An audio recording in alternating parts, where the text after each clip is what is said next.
Nous reprenons, si vous voulez bien.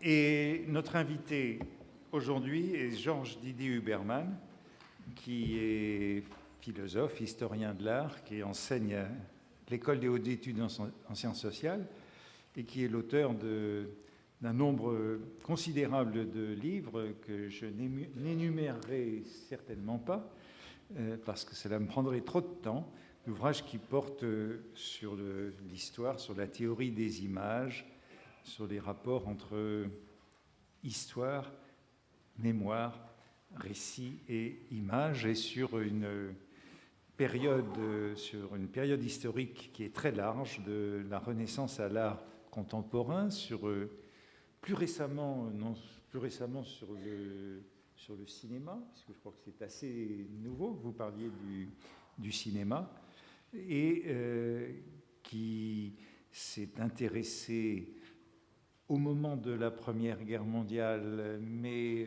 par le passé, et qui ne souhaite pas revenir à ce moment-là, donc il s'agira de la guerre, mais nous allons sortir, ce que nous avons déjà fait, ce que nous avons déjà fait à l'occasion d'autres invités, à l'occasion d'autres invitations avec d'autres invités, puisque je n'entendais pas que ce séminaire soit limité à cette guerre-là, à cette grande guerre, même si c'est surtout de celle-là que je parle, moi, dans le cours. Donc, c'est un spécialiste de toutes les sortes de l'image, actuellement intéressé par le cinéma, qui nous parlera aujourd'hui de Jean-Luc Godard sous le titre « L'histoire à double tranchant ». Vous avez la parole. Merci beaucoup. D'ailleurs, merci de votre invitation. Et dans le cours de la discussion, on peut tout à fait ne pas s'interdire de revenir à la Première Guerre mondiale et à Abby Warburg si ça vous intéresse, évidemment. Mais je préférais vous proposer...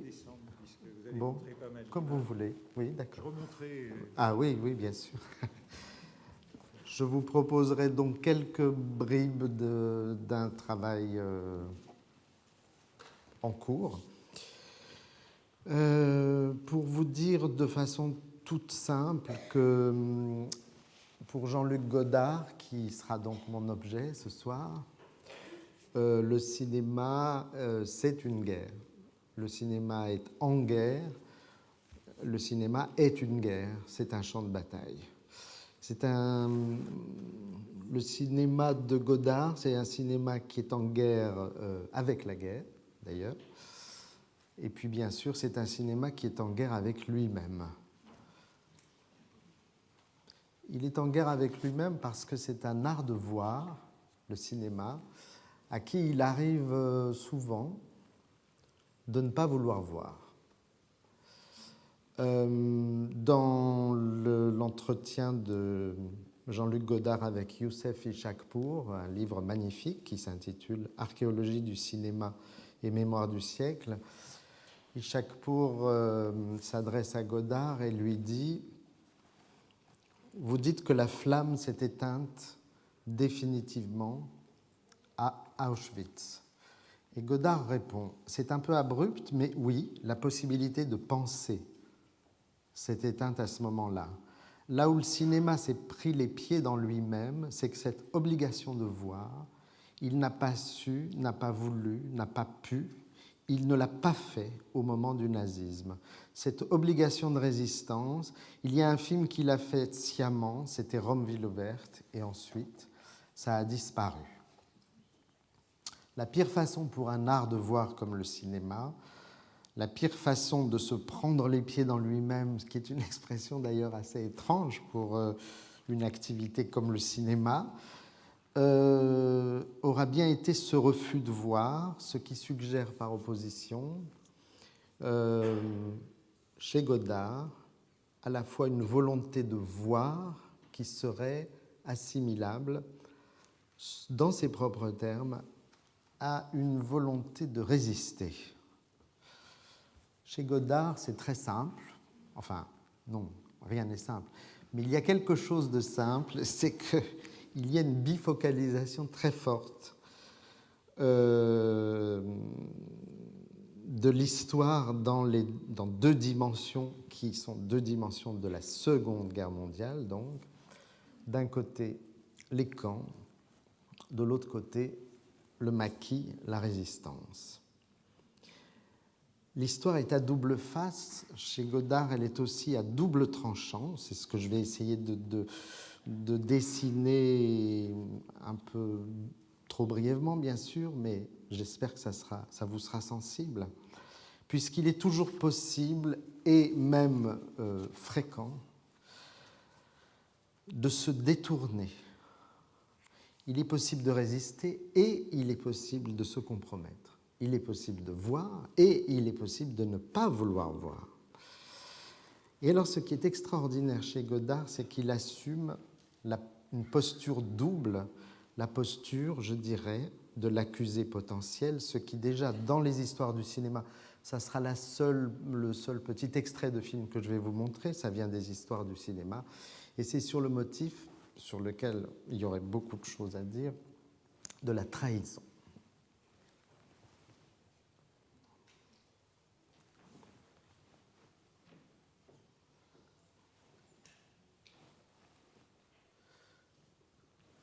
Et alors, avec votre matériel, ça ne marche pas. Ou le son ne marche pas. Ah, peut-être là, voilà. Voilà.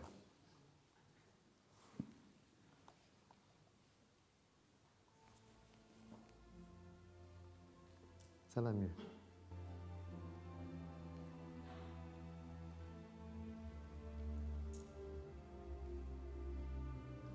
Cela ne se dit pas. Exprimer simplement de la rancœur. Cela s'écrit Flaubert. De lancer un cri Flaubert, d'alarme. Dostoïevski. Cela s'écrit Flaubert, Dostoïevski. Cela se compose Pour essayer de sauvegarder. Cela sera Cézanne, Werner. Cela s'enregistre Antonioni, Vigo.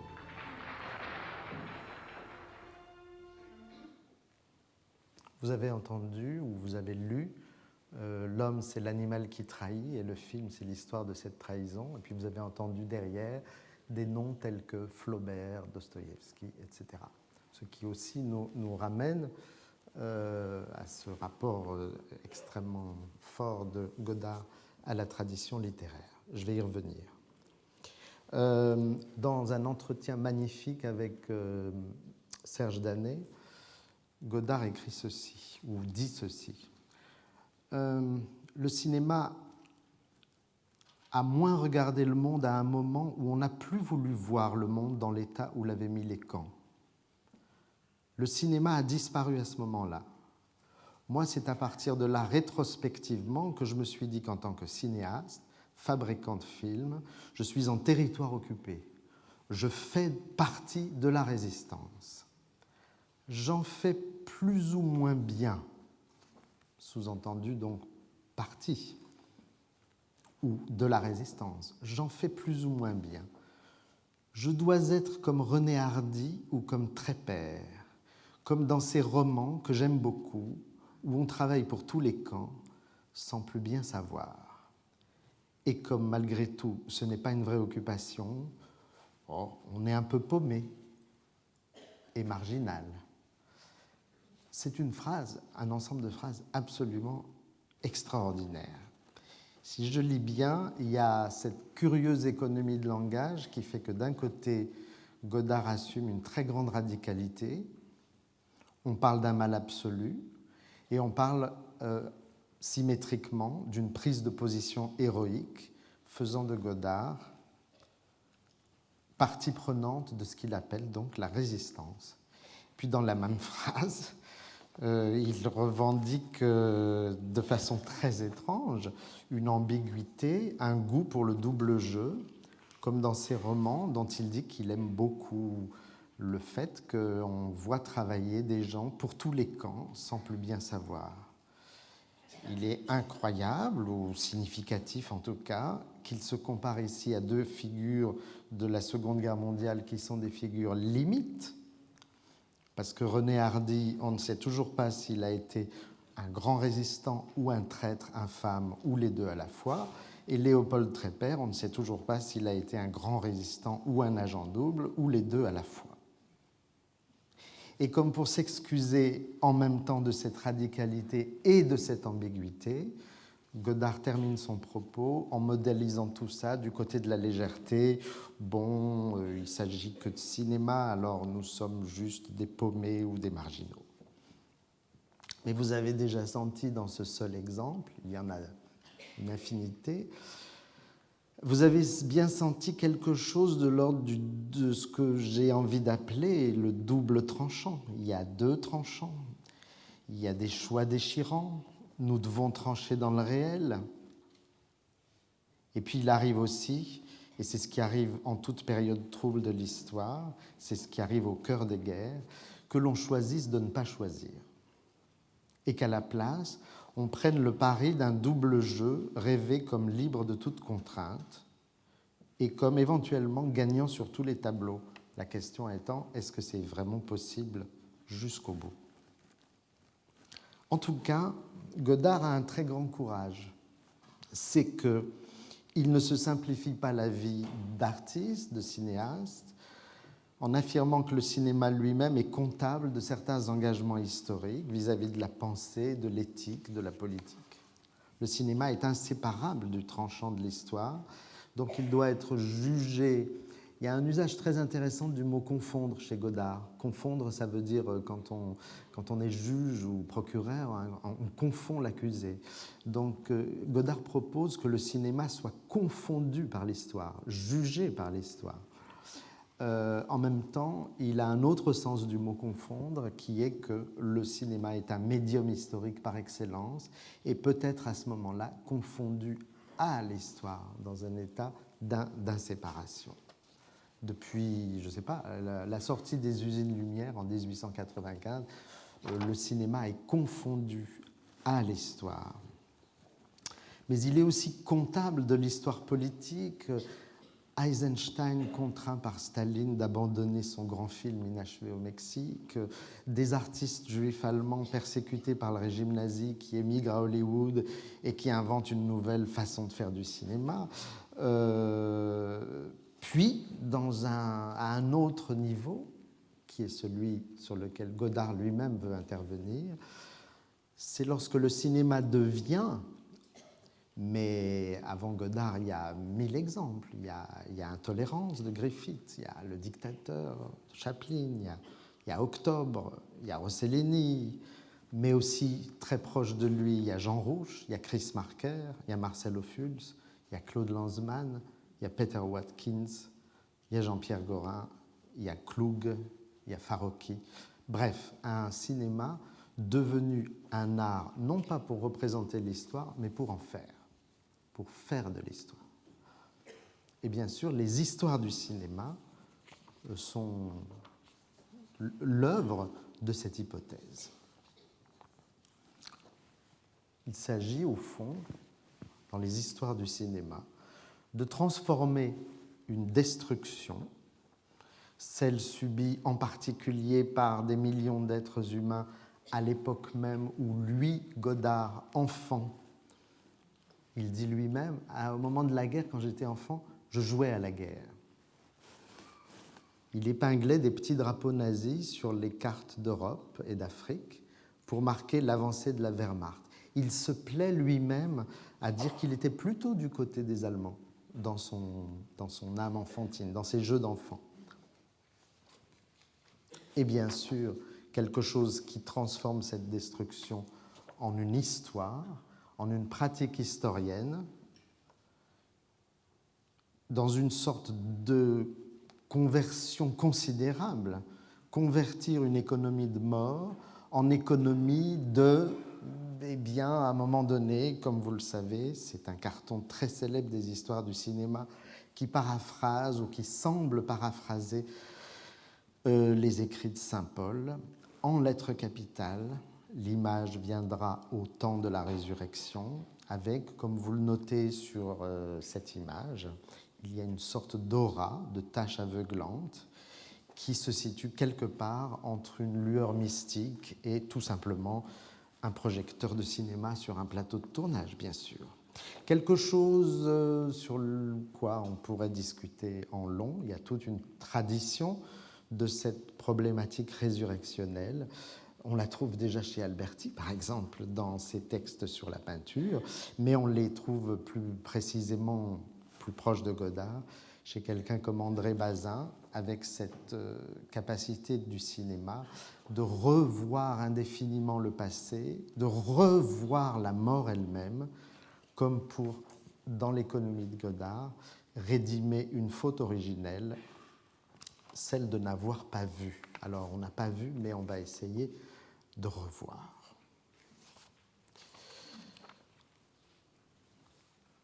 Le cinéma, c'est un art qui permet de revoir quelque chose qui a été vu un jour. On a tourné et puis on peut projeter le nombre de fois qu'on veut. Donc, les gens qui sont sortis des usines Lumière en 1895, ils peuvent ne jamais arrêter de sortir de cette usine chaque fois que j'en fais une projection. Le cinéma apparaît comme une façon absolument cruciale, éminente, de citer le passé.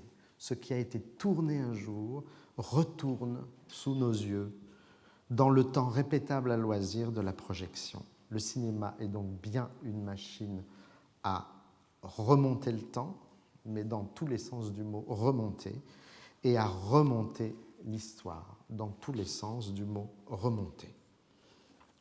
En ce sens, Godard est un authentique historien. Voilà, prenons-le au sérieux. Maintenant, en le prenant au sérieux, on va pouvoir donc le discuter. Prenons-le au sérieux. Un historien, par définition, c'est quelqu'un de discutable. Sont discutables tous les chercheurs, tous les essayistes. C'est ça notre métier très modeste, hein, quand on fait des hypothèses, on fait des interprétations et on les soumet à la discussion de nos contemporains. C'est le travail de l'essayiste. Godard, dans un sens éminent, est un auteur d'essais cinématographiques.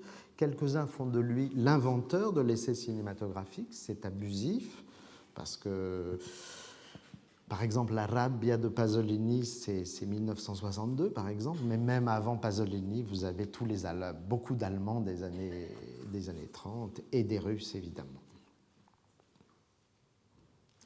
Dans les années 90, Godard fait en sorte que l'histoire, c'est-à-dire à la fois le devenir historique, mais aussi la discipline historique, le discours de l'histoire, deviennent image, et réciproquement. À ce moment-là, cinéma et histoire s'interpénètrent et s'interprètent mutuellement, chacun ayant vocation à ouvrir l'autre. Et là encore, je dirais qu'il y a un double tranchant. On se demande alors comment l'histoire tranche-t-elle dans le cinéma, et on va se demander aussi comment le cinéma tranche-t-il dans l'histoire. Comment l'histoire tranche-t-elle dans le cinéma ? Eh bien, en rendant nécessaire une autre façon de raconter des histoires, ou de raconter l'histoire. C'est ce qui se passe, par exemple, très tôt dans Une femme mariée. Alors, Une femme mariée, c'est un film qui traite de questions de ce genre. Vous avez des questions de ce genre. Et puis, au milieu de Une femme mariée, vous avez une question de ce genre, c'est-à-dire une citation de Nuit et brouillard et une citation du procès d'Auschwitz qui se déroulait en fait au moment même du tournage de Une femme mariée. C'est-à-dire que toute l'économie du récit de fiction, son discours sur la sexualité, d'ailleurs le film a subi les foudres de la censure à ce moment-là, eh bien cette économie-là est complètement, je dirais, ouverte pour aller vite, vole en éclats avec ce recours disons, au procès d'une part, au procès d'Auschwitz, et d'autre part, à la référence cinématographique à Nuit et brouillard. L'histoire ouvre le cinéma dans la mesure où la complexité même de la discipline historique, depuis les grands moments de cette discipline, Burckhardt, Michelet, Nietzsche, l'école des annales, et avant elle, Aby Warburg, bien sûr, eh bien, cette histoire qui se redéfinissait à ce moment-là, au moment même d'ailleurs où se développait dans les esthétiques européennes ce qu'on pourrait appeler les arts du montage, eh bien l'histoire ouvre le cinéma dans la mesure où sa complexité même autorise à diffracter le récit filmique, comme si les expérimentations sur le montage dans les années 20 et 30 retrouvaient par le biais d'une sorte de dialogue épistémologique, on pourrait dire philosophique, avec ce rapport aux sciences humaines, une nouvelle raison d'être. Les histoires du cinéma sont du cinéma à l'époque d'une nouvelle façon de faire des sciences humaines. Et voilà pourquoi les histoires du cinéma racontent l'histoire sur le mode de mémoires qui sont mises sans dessus-dessous, de récits polyphoniques, des archives montées, démontées, remontées, surimprimées les unes sur les autres, etc., etc. C'est une histoire extrêmement feuilletée qui est proche en cela, je vais bien trop vite évidemment, pardonnez-moi, de cette histoire de fantôme pour grande personne, qui était la définition donnée par Aby Warburg de sa propre discipline, l'histoire culturelle des images.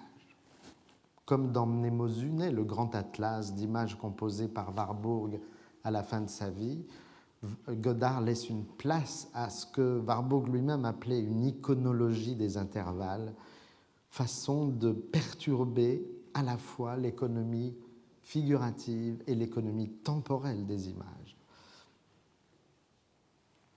Alors, chaque citation du passé s'accompagne d'une sorte de désarticulation thématique.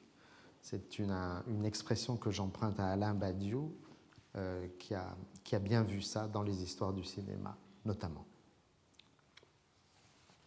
Recherche polyphonique, immense association d'associations d'idées, table de montage. On pourrait dire que le double tranchant de l'histoire s'exerce à la fois sur et contre le cinéma, et avec le cinéma, et grâce au cinéma. Le cinéma lui-même tranche dans l'histoire, c'est donc mon deuxième point. Il tranche dans la conscience historique que les hommes peuvent avoir de leur temps, et cela est possible par une double opération qui consiste à montrer et à monter, démonter, remonter l'histoire. Ce qui d'ailleurs donne une sorte de, mais ça c'est un autre sujet éventuellement, une sorte d'émotion à la seconde puissance dans les montages produits en particulier par Godard. Dans cet immense exercice de montage que sont les histoires du cinéma, Godard a donc vu et revu.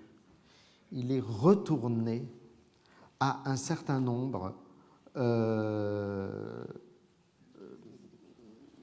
considérable de moments déjà photographiés ou tournés par d'autres cinéastes. C'est un gigantesque montage de citations, un gigantesque montage de citations qui est destiné à faire donc lever des rapports d'images, ce que Benjamin peut-être nommait les images dialectiques, des passés, des autrefois, qui auront une nouvelle chance de devenir lisibles par ces collisions mêmes. C'est donc une sorte de recherche du temps perdu. C'est donc une sorte de recherche du temps ou des temps par voir au pluriel, et par revoir au pluriel, interposé, par montées et par remontées d'images. C'est une recherche au sens de la remontée, de l'anamnèse, c'est une recherche aussi au sens de la série expérimentale, la série exploratoire des remontages. Ce n'est pas du tout un hasard si à un moment donné, Godard dit que le cinéaste, c'est le chercheur à part entière. Il dit que la meilleure définition du cinéma, quelque part il dit ça, c'est chercheur en sciences humaines. Évidemment, quand il dit ça, il pense à quelqu'un qu'il admire beaucoup, qui est bien sûr Jean Rouch.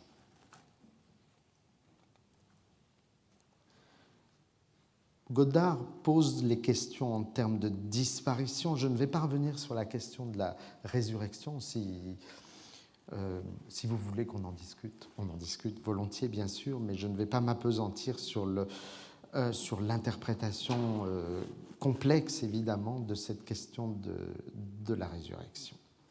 En tout cas, ce qui apparaît chez Godard, c'est que tout ça devrait aboutir à créer une sorte d'œuvre d'art qui fut en même temps un acte archéologique, une archéologie. Faire une recherche, opus operandi, mais aussi faire une œuvre, opus operatum.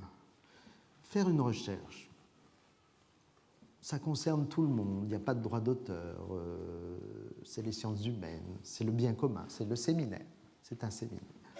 Ou bien faire une œuvre, alors ça c'est un bien unique, c'est une œuvre d'art. Voilà, Godard est entre les deux. Entre les deux, Godard nous dit, comme vous le voyez ici, et il nous dit, il se filme lui-même face à son propre objectif, faire une description précise de ce qui n'a jamais eu lieu est le travail de l'historien. Alors, pour aller très vite, vous m'interrompez quand vous voulez, parce que je ne sais pas combien de temps vous voulez que je parle. On se donne 10 minutes encore? Ça vous va? Deux aspects concomitants, double tranchant encore une fois. Déjà dans un des articles les plus fameux de Godard qui s'intitule, comme vous connaissez tous l'expression bien sûr, « Montage, mon beau souci ». C'est un texte de 1956 qui, quand on le relit, c'est un texte très bref mais admirable, conjugue autour du mot « une inconnue » au féminin. Donc ce qui est très beau dans ce texte, c'est que Godard associe l'inconnu que j'appellerais algébrique. Il dit le montage, c'est résoudre un problème algébrique concernant la temporalité. Donc on cherche une X, une inconnue algébrique. Mais en même temps, l'exemple qu'il donne, c'est vous croisez une fille très jolie dans la rue, est-ce que vous allez l'aimer pour toujours? Bon, bref, il y a l'inconnu algébrique, mais il y a aussi immédiatement dans la thématique de Godard ce que j'appellerais l'inconnu érotique. Or, dans ce que Godard met en place bien longtemps après, au moment des histoires du cinéma, c'est quelque chose qui va un petit peu dans ce même double sens. Il y a une recherche objective. Les histoires du cinéma proposent des mises en relation de faits, et donc à ce niveau-là, Godard est un historien au sens le plus basique du terme, normal. On cherche des inconnus algébriques à partir de certaines mises en relation. En même temps, bien sûr, il y a la pure puissance poétique, l'inconnu érotique, la trouvaille subjective, ce que met en place un artiste voué en fait à la plus grande solitude. Et les autoportraits que vous voyez là en gros plan de Godard nous ramènent vers cette idée d'autoportrait. Bien sûr, Godard est quelqu'un qui a une sorte de romantisme de la recherche. Il est très intéressé, par exemple, vous savez, ces histoires où on dit Poincaré, par exemple. Il y a une inconnue algébrique à trouver, il ne la trouve pas, et puis finalement, il fait un rêve et il résout l'équation. Godard adore ça. Il aime les essayistes poètes, il aime les historiens artistes, il aime les savants prophètes. Il y a beaucoup de références chez Godard à Victor Hugo, à Jules Michelet, à Charles Péguy, à Paul Valéry, à Élie Faure et bien sûr à André Malraux, parmi bien d'autres.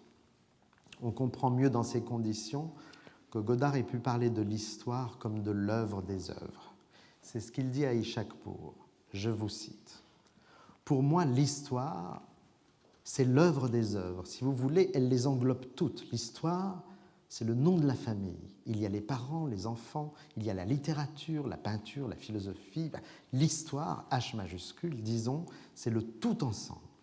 Alors, l'œuvre d'art, si elle est bien faite, relève de l'histoire. Si elle se veut comme telle, et qu'elle en est l'image artistique. Il me semblait que l'histoire, H majuscule, pouvait être une œuvre d'art, ce qui généralement n'est pas admis, sinon par Michelet. Mais on pourrait citer aussi, bien sûr, Malraux, pour qui l'histoire est une œuvre d'art, bien sûr. L'histoire en tant que discours.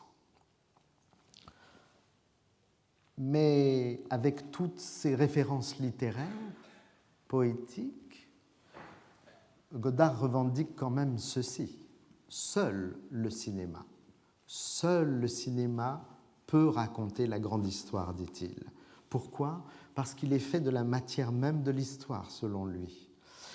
En bref, pour Jean-Luc Godard, à l'histoire, il faut l'art. Il faut l'art à l'histoire. Seul le cinéma, non pas septième art, mais art majeur, est en mesure de montrer tous ces doubles tranchants de l'histoire. Les fictions avec les documents, les coïncidences que révèle l'art du montage avec les incidences qu'isolent le travail d'angle et de cadrage, les émotions et les structures, etc., etc., etc. À la toute fin du film Histoire du cinéma, Godard réapparaît face à nous, en gros plan, avec en surimpression la représentation par Francis Bacon de l'artiste solitaire par excellence, l'errant, l'incompris, Vincent Van Gogh. Godard Van Gogh. Les histoires du cinéma sont donc dans un binôme étrange. Elles sont tendues entre la plus large communauté qui soit, toutes les époques, toutes les populations, toutes les cruautés, toutes les guerres, toutes les beautés. Feu d'artifice d'image, donc un espace extrêmement large de la communauté, avec la subjectivité, les marquages de la subjectivité la plus resserrée, la plus solitaire. Ce qui est peut-être une façon de s'approprier toute l'histoire à travers le prisme d'une figure, l'artiste, revendiquée de façon typiquement romantique, dans le double creuset d'une solitude et d'une totalité. Godard dit ceci à Serge Danet, la seule façon, il souligne seul, la seule façon de faire de l'histoire, c'est ça le cinéma. Mon idée, c'était que c'était la seule façon de se rendre compte que, et là c'est très intéressant comment ça devient cette phrase, que moi, j'ai une histoire, en tant que moi. Mais que s'il n'y avait pas le cinéma, je ne saurais pas que j'ai une histoire en tant que moi. Alors donc, vous voyez que c'est quelqu'un qui fait de l'histoire, mais bien sûr, au bout du compte, il fait de l'histoire en tant que moi. Une histoire seule, seul le cinéma, façon en fait, après avoir élargi complètement les choses, façon de resserrer toute l'histoire sur un binôme psychique. Par exemple, vous le voyez en gris, en grisé derrière cinéma, histoire, vous lisez les mots toi, toi, toi, et dans le film on entend c'est-à-dire une main tendue.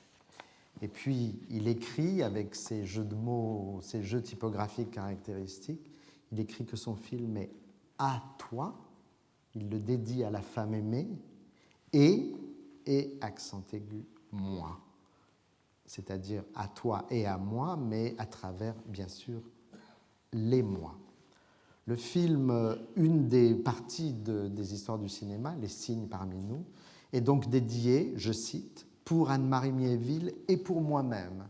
C'est extraordinaire, quelqu'un qui dédie une œuvre d'art à lui-même.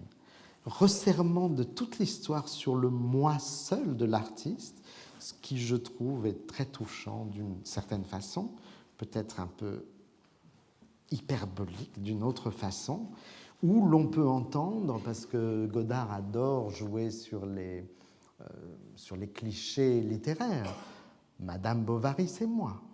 Alors, il y a toute une séquence des histoires du cinéma où vous avez une évocation d'Homère. Homère, c'est moi. Cervantes, c'est moi.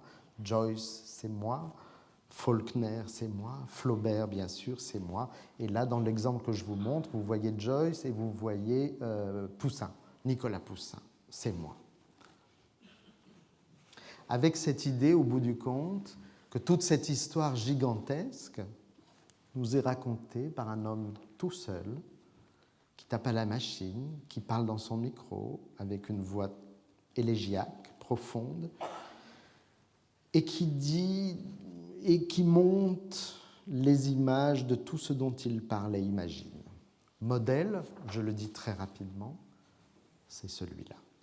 C'est l'artiste solitaire, c'est l'artiste des caprices de Goya.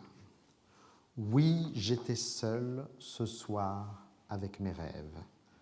C'est ça qu'on entend à un moment de l'épisode 3A des Histoires du cinéma, et c'est d'autant plus intéressant que c'est à ce moment-là une façon pour Godard de produire un autoportrait de lui enfant.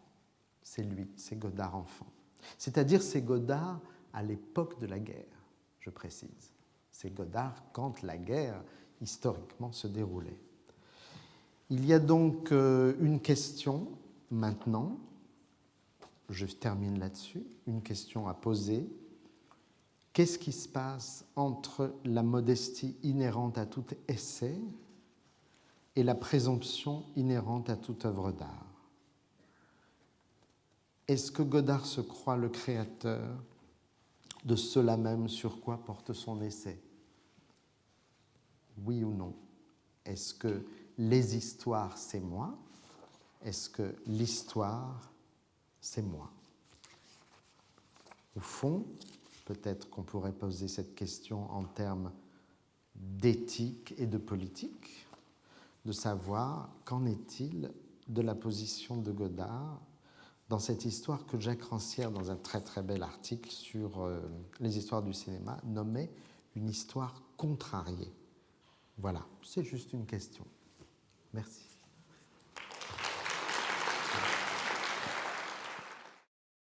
Merci. Vous avez dit pour commencer que pour Godard, le cinéma, c'était la guerre. Et puis vous avez dit que c'était la guerre avec la guerre, que c'était la guerre avec lui-même. Mais je me suis demandé, qu'est-ce qu'il entendait par guerre dans tout ça? Qu'est-ce que c'était que cette guerre? Et à différents moments, vous avez dit, quand vous disiez la guerre, c'était la Seconde Guerre mondiale, à peu près exclusivement. À un moment, vous avez dit la guerre, dans les images sur son enfant, c'était la Seconde Guerre mondiale. Mais voilà, je pose cette question comme ça. Qu'est-ce que c'est la guerre pour Godard? Ce que j'ai voulu dire, c'est que c'est le creuset absolu. C'est un creuset même autobiographique très puissant, puisqu'il ne cesse de revenir avec d'ailleurs même quelques exagérations sur le côté vichiste et antisémite de sa famille. Je dis avec quelques exagérations, parce que c'est bien plus compliqué que ça.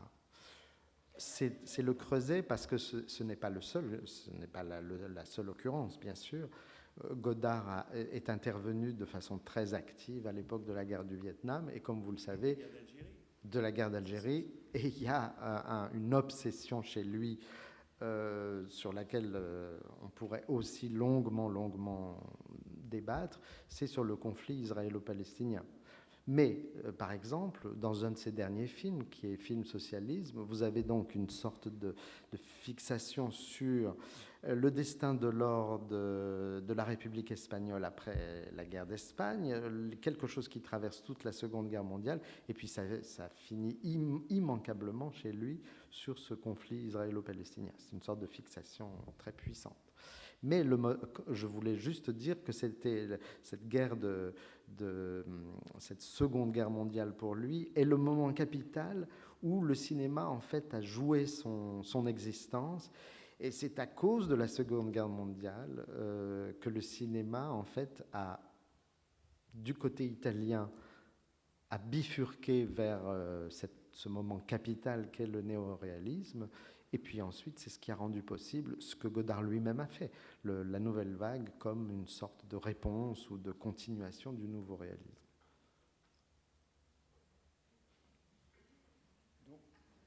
Et c'est seulement la Seconde Guerre mondiale. Quand le modèle, c'est la Seconde Guerre mondiale. Vous écartez les autres, du coup, à peu près.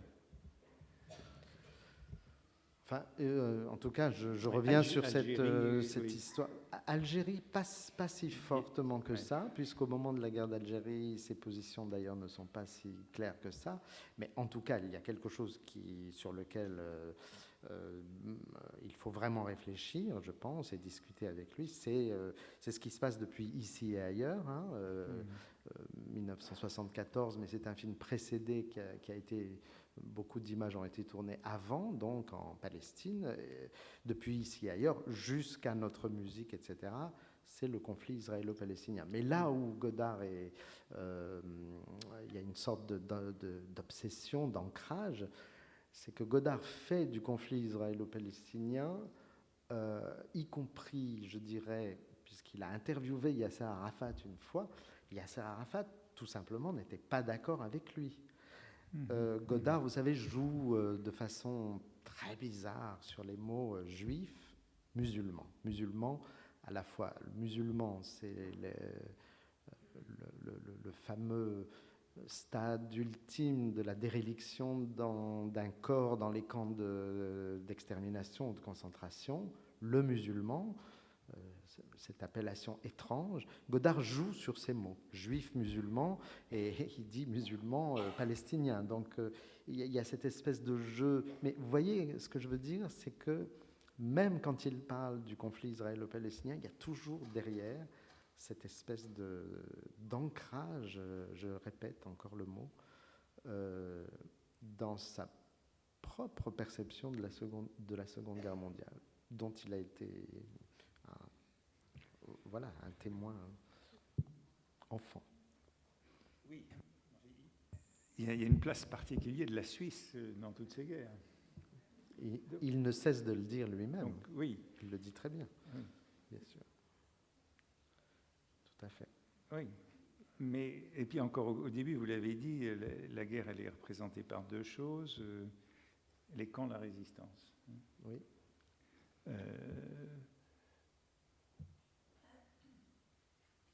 Bon, les camps, c'est pas venu tout de suite, après la guerre. Ça n'a pas dû beaucoup marquer son enfance. La révocation est venue plus tard. La résistance, en revanche, c'est toute cette génération-là est prise dans ce mythe de la résistance. Oui, mais pas seulement le mythe, là aussi la pratique. C'est-à-dire, moi, ce qui me frappe, par exemple, chez Godard, c'est qu'il parle toujours de sa famille comme des collabos, quoi, grosso modo, alors qu'une partie de sa famille, si je ne me trompe pas, du côté des Monod, de sa mère, était dans la résistance. Mais ça, il n'en parle pas. Mais ce qui est intéressant, disons, dans la citation que j'ai pu faire au début, c'est qu'il adopte la position, cette position extrêmement ambivalente, qu'il serait très intéressant de mettre en relation avec toute une littérature qui vous intéresse aussi. C'est cette littérature de l'ambiguïté politique et de l'ambivalence et du double jeu et de l'espion, comment on appelle ça, l'agent double, voilà. L'obsession de l'agent double. Voilà. Donc ça, je pense que dans les exemples même que vous traitez, je pense qu'il y a plein d'exemples qui pourraient vous venir à l'esprit, il me semble. Dans l'entre-deux-guerres ou après la Seconde Guerre mondiale, mais déjà dans l'entre-deux-guerres. Oui, mais ce qui l'intéresse dans cette guerre, à mon sens, c'est l'aspect guerre civile, plus que guerre nationale. Quand on s'attache autant à la résistance, comme il le fait, c'est cette dimension de la Seconde Guerre mondiale qui est une guerre civile. Et c'est ça qu'on retrouve dans la suite de son jeu avec cette guerre. Oui. Il ne faut pas oublier que sa formation politique, si l'on peut dire, se situe au moment des grandes guerres de décolonisation.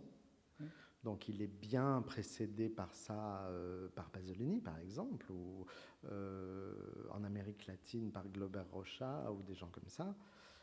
Il adopte ça et il n'est pas du tout indifférent de savoir qu'il adopte ça à travers une lecture maoïste. Moi, je cherche toujours une analyse très très profonde et précise du mouvement maoïste français, parce que ça donne en quelque sorte la juste perspective sur les positions de Godard, que je ne partage pas, hein, je précise. Oui, oui, je me souviens de ces interventions, parce que vous avez parlé de Malraux, Godard et Malraux. Ah oui, je me souviens de ces agressions contre Malraux en 1966, ministre de la Culture avec un K. Oui, c'était allusion, en effet, à cette Seconde Guerre mondiale, mais je dirais dans sa dimension de guerre civile, encore une fois. Tout à fait, je suis d'accord avec vous, mais c'est la pointe de l'iceberg, parce que l'iceberg lui-même, c'est une admiration indéfectible, c'est-à-dire depuis les années 50 jusqu'à aujourd'hui, l'admiration pour Malraux était indéfectible, absolue. Le film qui s'intitule L'origine du XXIe siècle, par exemple, ou The Old Place, qui est un très beau film sur l'art. C'est un film qui avait été commandé par le MoMA de New York. Godard fait une sorte de réflexion sur l'art contemporain, plus ou moins discutable, mais peu importe. Mais Malraux est omniprésent. Et dans l'index des écrits réunis de Godard, sous le titre JLG par JLG, Jean-Luc Godard, au cahier du cinéma, l'entrée Malraux est l'une des plus énormes. Il cite Malraux constamment. C'est-à-dire que le fameux épisode autour de l'affaire Langlois, etc., n'a pas empêché Godard d'utiliser constamment l'iconographie du musée imaginaire, mais aussi une certaine vision épique et métaphysique de Malraux sur la question du développement des arts, etc. Ça, c'est un point très intéressant chez Godard. C'est son attachement à Malraux. Mais il y a aussi Peggy, par exemple. Clio est un livre fondamental pour Godard. Ça serait bien que vous jetiez un coup d'œil, parce que ça vous intéresserait par rapport à... Voilà. Clio est incarné, il filme la couverture du livre Clio chez Gallimard, et puis il l'incarne à travers des figures féminines, etc. Oui. Vous avez dit aussi que seul le cinéma pouvait faire de l'histoire. Non, c'est lui qui le dit. Moi, je ne pense pas du tout. Vous l'avez dit avec lui. Sinon, je serais cinéaste. Non. Mais est-ce que c'était faire de l'histoire ou faire de l'histoire? C'est quoi la différence? Faire l'histoire, c'est faire la guerre, justement. Ah, faire l'histoire, comme on dit faire la guerre ou faire l'amour, d'accord. Faire l'histoire. C'est ce que j'entendais, non? Oui, j'ai compris. D'accord, je viens juste de comprendre. Oui. C'est comme ça que j'ai entendu cette expression. Non, c'est plus complexe parce que je pense qu'il faut prendre au sérieux Godard, et là je lui sais gré de quelque chose de très fort. Hein. Il n'y a pas que les historiens qui font de l'histoire, hein, pour répondre à faire de l'histoire. Il n'y a pas que les historiens qui font de l'histoire, car, et Godard l'argumente de façon très convaincante, lorsque vous faites un montage, alors l'exemple très intéressant, c'est dans une émission qui s'appelait Cinéma, où on voit Godard commencer le travail sur les histoires du cinéma. Donc il montre une photo de tournage de Griffith, avec Liliane Guiche étendue sur la banquise. C'est une image absolument magnifique. Il fait tout un raisonnement très rapide. Il dit, voilà, faire de l'histoire, c'est faire une relation. Alors, il prend Griffith, Liliane Guiche, il va prendre dans sa bibliothèque, alors c'est très narcissiquement bien pour moi, il prend ce qui était mon premier livre sur l'hystérie, il le prend dans sa bibliothèque, il le montre, il le met à côté de Griffith. C'est la photo d'Augustine à la Salpêtrière, photographiée sous la direction de Charcot. Liliane Guiche, Augustine. Fiction, document. Griffith, artiste. Charcot, metteur en scène d'une autre façon.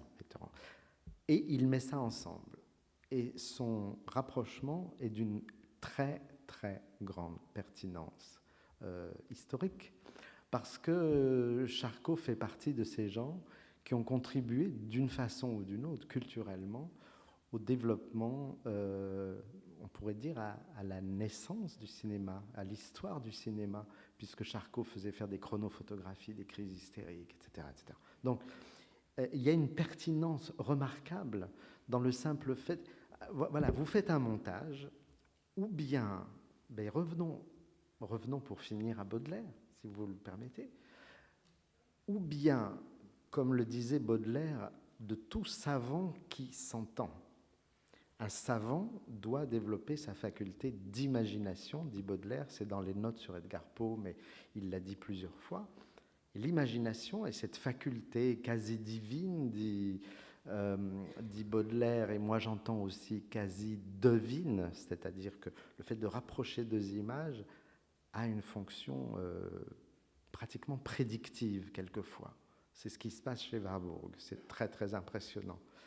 Baudelaire, donc j'y reviens, explique que la mise en relation de deux images, ou les correspondances, les rapports secrets entre les choses, qui est la définition de l'imagination selon Baudelaire, et d'ailleurs selon Goethe aussi, c'est cela qui permet un type de connaissance au sens le plus strict du terme, dont un savant ne devrait jamais se passer. Donc, l'artiste qui fait du montage est capable soit de dire n'importe quoi, c'est possible bien sûr, soit de produire une connaissance non standard qui a une très grande pertinence. Voilà la leçon du montage, selon Godard.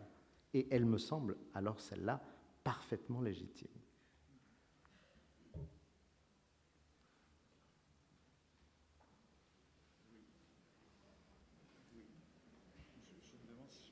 Et pas quand même le faire l'histoire, comme faire de l'histoire. À part ça, Godard fait l'histoire. C'est possible, bien sûr. Dans ce que vous avez défini au début comme guerre. Mais il reste pour moi un petit peu, disons, problématique, justement, ce montage de la guerre entre les camps et la résistance. Est-ce que c'est un montage ? Alors, je pense que la réponse, c'est qu'il faut voir ça dans le détail. Il y a une douzaine, je ne sais plus combien, plus d'une dizaine d'années, j'étais pris, vous vous en souvenez peut-être, dans une polémique avec Claude Lanzmann sur la question des images des camps. Et en fait, cette polémique n'était qu'une sorte d'aspect, on pourrait dire, que de comète, d'une polémique plus fondamentale, je pense, qui est entre Godard et Lanzmann. Voilà. Alors, ce que je dirais, alors à l'époque, j'ai étudié un montage très particulier dans les histoires du cinéma où on passe des camps à Liz Taylor et je ne sais plus quel est l'acteur, très bel acteur hollywoodien, bon bref, peu importe, dans un film de Stevens. Et je justifiais ce montage qui peut paraître choquant au départ, des images des camps, et puis Liz Taylor qui embrasse un bel inconnu. Voilà. Le rapport entre ces deux images était d'une simplicité totale. Godard disait, ben, voyez, c'est le même cinéaste qui a fait ces deux images. Et là, je dis d'accord. Je dis oui, on peut faire ce montage, Parce qu'historiquement, il nous apprend que Stevens, c'est celui qui a filmé l'ouverture des camps de Dachau, etc. Et c'est celui qui a fait des comédies lumineuses, solaires, juste quelques années après. Voilà. Donc ça, c'était justifié. Maintenant, j'ai dit que c'était un bout d'un travail en cours. Mon travail en cours est plus critique envers Godard, c'est-à-dire que je pense qu'il y a chez lui des montages qui marchent, dans le sens où ils sont peut-être poétiquement et éthiquement ouverts, et des montages qui ne marchent pas, c'est-à-dire qui prennent la forme très souvent de tracts, de mots d'ordre, d'opposition non dialectique. Ça, personnellement, ça me semble moins pertinent. Voilà. Donc, il faut voir dans le détail. On ne peut pas parler du montage en général, parce que le montage, c'est Eisenstein et c'est Leni Riefenstahl. Leni Riefenstahl, c'est une très grande monteuse, mais c'est immonde. Ces montages sont immondes. Voilà. Donc, le montage n'est pas un mot auquel on puisse associer une valeur. Il faut voir, et c'est ça le problème d'étudier les images. Il faut chaque fois voir des singularités. On ne peut pas dire ce que c'est qu'une image en général. Ça. Bien, nous allons vous remercier de nouveau et Merci à vous. on va rester là.